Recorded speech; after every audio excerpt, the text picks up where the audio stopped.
Ian Bremmer of Eurasia tweeting, probably the worst, biggest single day for geopolitical risk since I started Eurasia Group in 1998. Ian is now joining us on the phone to explain. Ian, what do you think the implications of, I guess let's start with the tariffs are going to be? Because now, of course, we've gotten the announcement of the retaliatory tariffs from China, and at least in size, they are definitely not as big as the ones that we announced. What do you make of that? Well, I think you can't look at them in isolation. To see that the people around Trump right now are much more hawkish in their disposition towards China. And there's not a lot of pushback either from the Republican leadership or from business executives on China, as opposed to on NAFTA, on Europe, on Australia, on South Korea, on American allies. At the same time, you also have a new piece of legislation that's been signed into law by Trump on Taiwan, a Taiwan travel bill that allows American officials to go to Taiwan high level and vice versa, which is a red line for the Chinese. So the Chinese are looking at all of this. They're looking at tightening American restrictions on the way that China is considered on technology and IP. And all of that feels like a transition, a tipping point in the most important bilateral relationship in the world. Add to that the Bolton appointment.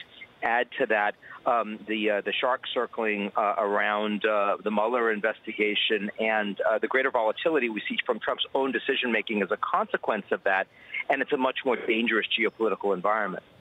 Ian, as we were just talking about a few moments ago, Bolton saying on Fox News last night that he will defer to the president ultimately. But of course, he has been very hawkish when it comes to North Korea in the past. This as President Trump prepares to enter into talks with North Korea. Do you think that Bolton will indeed be influential on that point, or do you think the president, as he typically does, will just take his own counsel?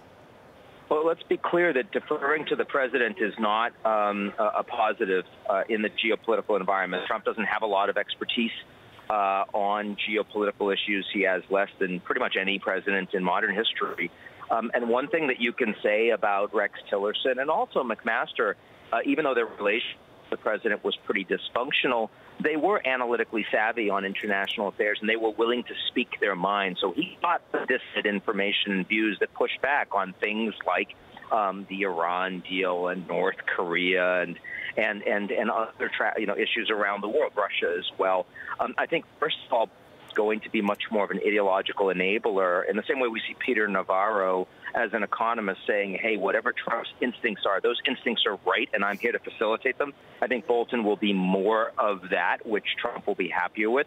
But also to the extent that he has influence, and Bolton is both an intelligent and also a very experienced person in dealing the U.S. governmental bureaucracy, he'll have much more capacity to work meetings in the White House and have more people listening to him on a bunch of issues where he is absolutely more of a military interventionist, both in terms of potential. He's argued for regime change in Iran. He clearly wants to rip up the Iranian deal. All of America's allies oppose that.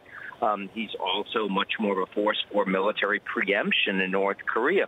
And I think on these and other issues of geopolitical concern, the risk factor has absolutely gone up significantly in the last 24 hours.